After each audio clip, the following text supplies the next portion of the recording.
Hi everyone, Professor Simon here. I just want to give you some ideas and suggestions for your narrative essay. So here are a few things to keep in mind. The topic. Be really careful with the topic. As you can see here, you want to talk about one event. So if you look at option A, it's recount the event, right? Recount a true story about a ceremonial occasion. That's one event. And one point in your life where you learn something about yourself. It has to be one event or incident that helps you learn something about yourself. So the key here is that it's a significant event. It's not a period of time in your life. It's not growing up somewhere. It is an event like a wedding, a bat mitzvah, a funeral, hearing a song for the first time, or reading a story, something that had a lasting impact on you. Okay? And that means that your thesis statement must state what that event is and convey the idea that it was significant in some way. I hope that's making sense to you. So if you're writing about the summer you spent somewhere or growing up somewhere, you're off topic. Be very careful with that. Next, this is a narrative essay, so it is crucial that you include narrative elements. Last week you spent time reading about narratives and narrative elements.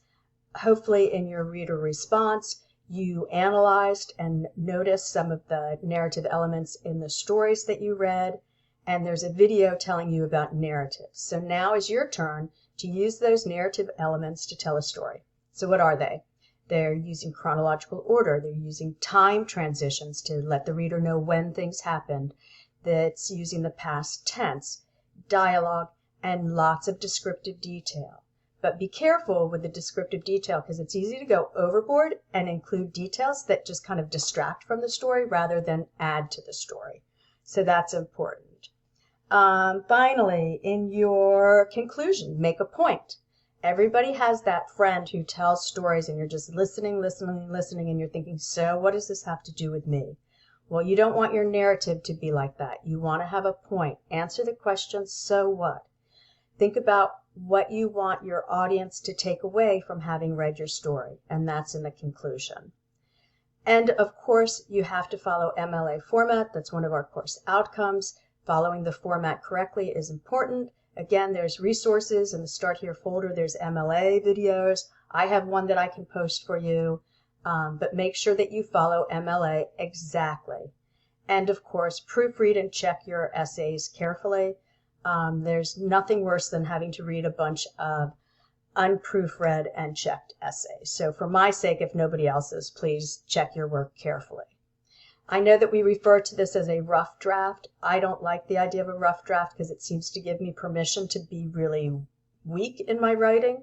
I want this to be the best that you are able to produce at this moment. If you have any questions, feel free to reach out and ask them, and we can meet or email or whatever you need. So good luck, and I look forward to reading your narratives.